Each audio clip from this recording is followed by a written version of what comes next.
प्रभु का नाम महिमा पाए। परमेश्वर का पवित्र नाम को स्तुति होवे। दिव्य वचन के एक और नया सत्र में आपका स्वागत है।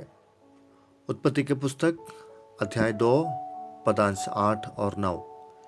यहोवा परमेश्वर ने पूर्व की ओर आदन में एक वाटिका लगाई और वहाँ आदम को, जिसे उसने रजा था, रख दिया। और यहोवा परमेश्वर ने भूमि से भांदी के वृक्ष, जो देखने में मनोहर और जिनके फल खाने में अच्छे हैं, उगाया। बेडौल और सुनसान रहने वाली दुनिया को परमेश्वर ने मनोहर बनाया और मनोहर वस्तुओं से सजाया। आदन की वाटिका में मनुष्य को ठहराया। परमेश्वर के द्वारा तैयार की गई वाटिका की देखरेख करने के लिए और उसमें काम करने के लिए मनुष्य को आज्ञा दी।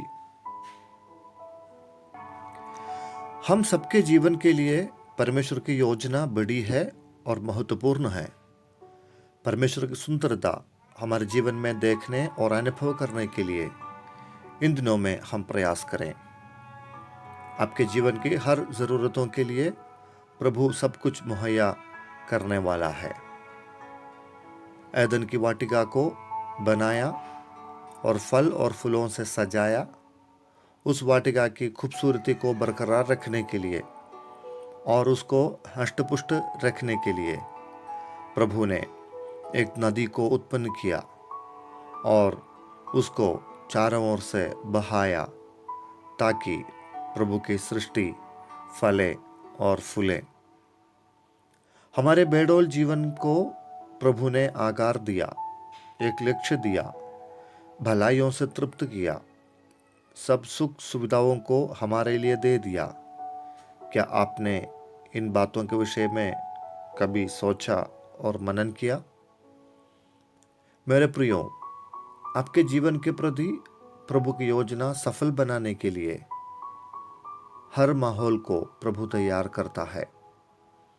हम कई बार उस विषय को समझ नहीं पाते हैं, कभी देख नहीं पाते हैं, लेकिन जीवन में जरूर अनुभव कर पाते हैं।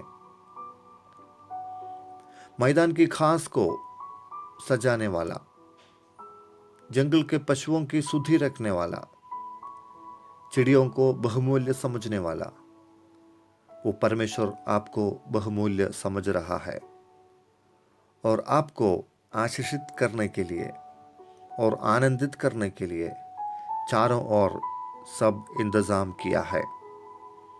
चाहे पानी हो, भोजन हो, कपड़े हो, मकान हो, संतान हो, नौकरी हो, सेवकाई हो, शिक्षा हो या चंगाई हो, सब कुछ उसी से, उसी के लिए और उसी के द्वारा होता है।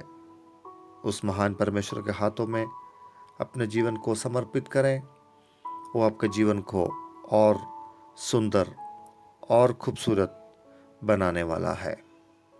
सामर्थी अनुग्रहकारी परमेश्वर, सारे सृष्टि का कर्ता, सब कुछ रचने वाला, आपके महान हाथों में हम अपने जीवन को समर्पित करते हैं। जैसा आप पृथ्वी को, एदन वाटिका को बहुत सुंदर सा बनाया, उपजाऊ बनाया, फलों से सजाया, उसी प्रकार प्रभु जी इस आवाज सुनने वाला सभी के जीवन में आप आशीष बरसाएं, एक खूबसूरती उनके जीवन में लाएं, हम सबको आशीषित करें। प्रार्थना ग्रहण करने के लिए धन्यवाद। यीशु नासरी के नाम से दुआ मांगते हैं, आमीन।